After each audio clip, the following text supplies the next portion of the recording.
Hello aspirants, this is Aheer and welcome back to SSB crack exams.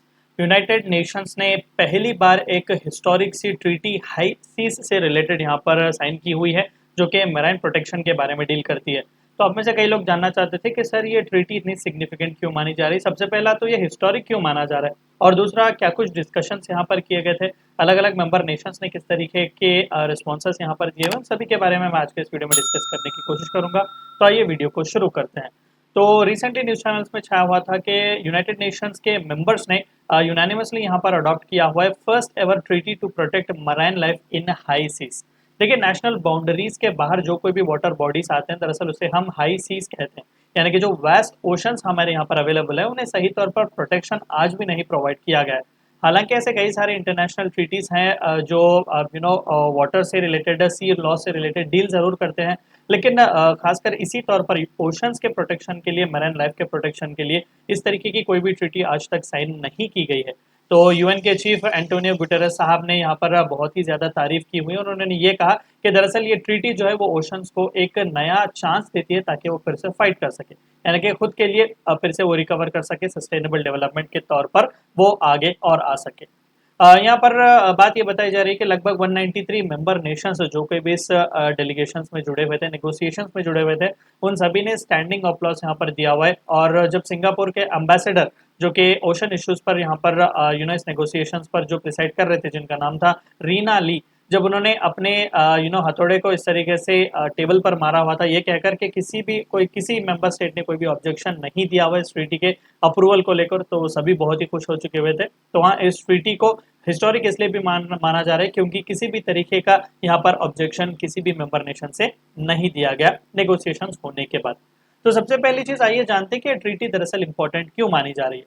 देखिए, हमें सबको भी पता है कि ओशंस जो है वो सबसे ज्यादा ऑक्सीजन प्रोड्यूस करते हैं, जो कि हम जीने जीने के लिए बहुत ही इंपॉर्टेंट है। और साथ ही साथ सबसे ज्यादा कार्बन डाइऑक्साइड की मात्रा भी दरअसल यही ओशंस कहीं ना कहीं ऑब्जर्व जरूर करते हैं। और क्रिटिकल ये ओशंस हमारे लिए है कार्बन एमिशंस के रिडक्शन के लिए, जो कि ग्लोबल वार्मिंग के लिए एक फ्यूल की तरह ऐड करते हैं। और यही वो ओशंस है जो लगभग 1% ऑफ द वेस्ट ओशन जो है वो करेंटली प्रोटेक्टेड है। लेकिन बाकी का परसेंटेज क्या? ठीक है, सो दरअसल ये ट्रीटी ऑन हाई सीज दरअसल इसी से डील करने की कोशिश करता है कि ट्रीटी दरअसल बायोडाइवर्सिटी को बचाने की कोशिश करता है उन वाटर्स में जो कि नेशनल बाउंड्रीज के आउटसाइड आते हैं, जिन्हें हम हाई सीज की तरह कहते हैं। तो लगभग यहाँ पर half of the earth surface इसी हाई सी से जुड़ा हुआ या फिर ओशनिक वाटर ही है। और ये ट्रीटी के बारे में डिस्कशन पिछले 20 सालों से हो रही थी, और रिपीटेडली इसे कहीं ना कहीं स्टॉल किया जा रहा था। और रिसेंटली मार्च के महीने में इस ट्रीटी को स्टॉल किया गया था, क्योंकि नेगोशिएशंस के बीचों बीच ये था। और इमीडिएटली उसके बाद, मार्च के बाद क्या किया गया कि एक इंटर गवर्नमेंटल कॉन्फ्रेंस को यहाँ पर रखा गया, जहाँ पर सभी मेंबर नेशन के डेलीगेशन आए हुए थे। और वहाँ पर लीगल स्क्रूटिनी वगैरह करने के बाद 6 के 6 यूएन ऑफिशियल लैंग्वेजेस में इसे ट्रांसलेट करने के बाद अब जाकर नेगोशिएशन जो है वो सक्सेसफुल और पीसफुल हो चुके हुए हैं। अब आगे होगा क्या इस ट्रीटी का, इस ट्रीटी के बारे में थोड़ा बहुत बता दूं। देखिए, नई ट्रीटी जो है वो सिग्नेचरीज के लिए ओपन होगी ऑन 20 सितंबर, जब यूनाइटेड नेशन जनरल असेंबली का समिट होगा, जहां पर वर्ल्ड लीडर्स हेड्स आएंगे यहाँ पर जनरल असेंबली को संबोधित करने के लिए। और इमीडिएटली एक बार 60 या फिर उससे ज्यादा कंट्रीज अगर इसे रेटिफाई करते हैं, तो इमीडिएटली इसे इफेक्ट में लाया जाएगा। तो अभी बेसिकली ये ट्रीटी जो है वो इन डेवलपमेंटल स्टेज है। पूरी तरीके से इसे रेटिफाई करने के लिए 20 सितंबर को एटलीस्ट 60 कंट्रीज को इसे रेटिफाई करना पड़ेगा। और साथ ही साथ ये ट्रीटी करेगी क्या? देखिए, ये ट्रीटी जो है वो नया एक यूएन बॉडी बनाएगी, जिसके चलते यहाँ पर मैराइन कंजर्वेशन को, ओशन लाइफ के कंजर्वेशन को मैनेज करने के लिए एक सेपरेट बॉडी बनाई जाएगी। और साथ ही साथ यहाँ पर मैराइन प्रोटेक्टेड एरियाज भी यहाँ पर एस्टैब्लिश करने की कोशिश करेंगे हाई सीज में। और साथ ही साथ यहाँ पर बेसिक ग्राउंड रूल्स बनाने की कोशिश करेंगे, जिसके तहत एनवायरमेंटल इंपैक्ट असेसमेंट्स कंडक्ट किए जा सकते हैं ओशंस पर, और कमर्शियल एक्टिविटीज पर भी हम निगरानी रख सकते हैं, उन्हें भी रेगुलेट करने की कोशिश करते हैं जो कि ओशंस में किए जाते हैं। और साथ ही साथ ये ट्रीटी बहुत ही एक इंपॉर्टेंट से प्रिंसिपल के बारे में भी बात करता है, that is marine genetic resources.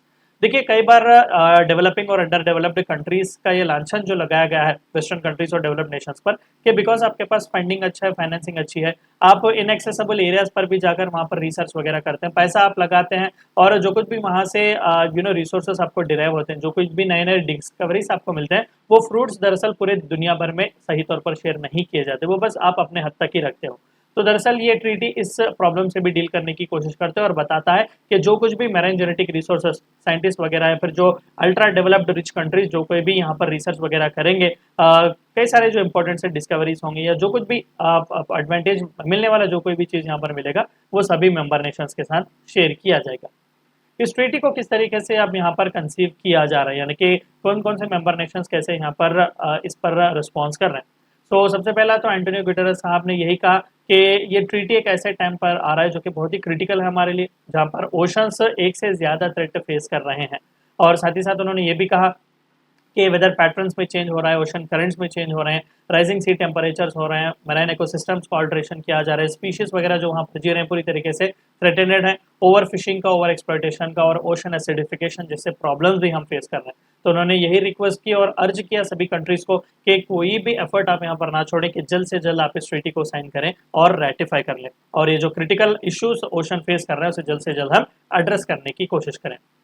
Group of 77 जिसे G77 नेशंस भी कहा जाता है, जो कि यूनाइटेड नेशंस के मेंबर में ही 134 नेशंस जो कि खासकर डेवलपिंग और अंडर डेवलप्ड नेशंस जहां पर चाइना और इंडिया भी मेंबर्स हैं, तो उस ग्रुप ऑफ 77 मेंबर्स ने भी कहा कि एक्सीडिंगली इंपॉर्टेंट डे है हम सभी के लिए, क्योंकि डाइवर्सिटी बायोडाइवर्सिटी के प्रोटेक्शन के लिए आज बहुत ही बड़ा स्टेप हमने लिया हुआ है। और साथ ही साथ यहाँ पर दो इंपॉर्टेंट सी चीज़ें जो चाइना ने हाईलाइट की, सबसे पहला ये कि जो स्ट्रगल हमने रखा हुआ है इस ट्रीटी को सक्सेसफुल बनाने के लिए, और साथ ही साथ जो बेनिफिट शेयरिंग से रिलेटेड यहाँ पर बात की गई थी वो बहुत ही ज़रूरी था। और साथ ही साथ यहाँ पर ये भी बात की गई कि एक बार जब इस ट्रीटी को रेटिफाई किया जाएगा तो फंडिंग वगैरह का भी जो मामला होगा वो भी इम्प्लीमेंट किया जाएगा, वहाँ पर भी मेंबर नेशंस मदद करने की कोशिश करेंगे।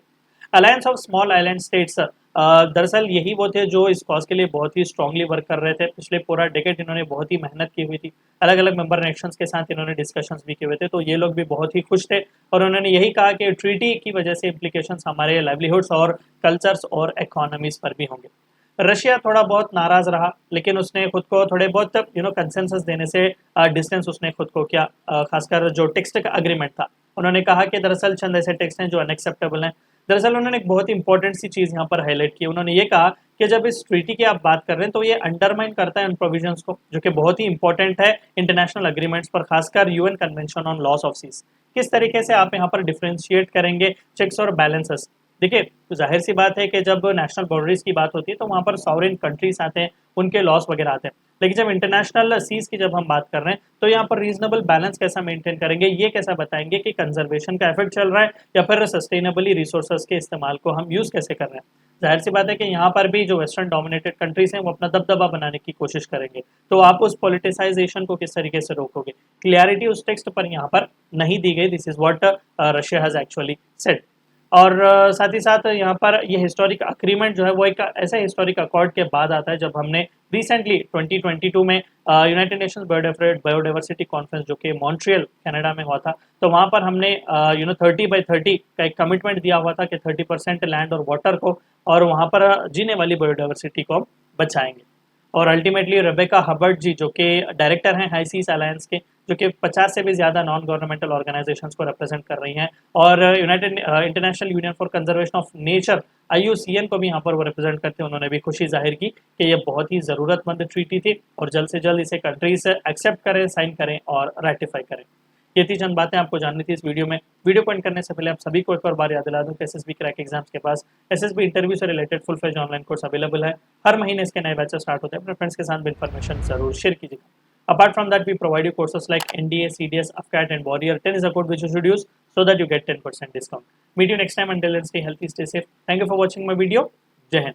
अगर आप एक डिफेंस एस्पिरेंट हैं और SSB interview, NDA, CDS, AFCAT जैसे एग्जाम्स के लिए प्रिपेयर कर रहे हैं तो आप SSB क्रैक एग्जाम्स के कोर्स को चेक करना ना भूलें। आप हमारी लर्निंग एप्लीकेशन को Google Play Store से भी डाउनलोड कर सकते हैं।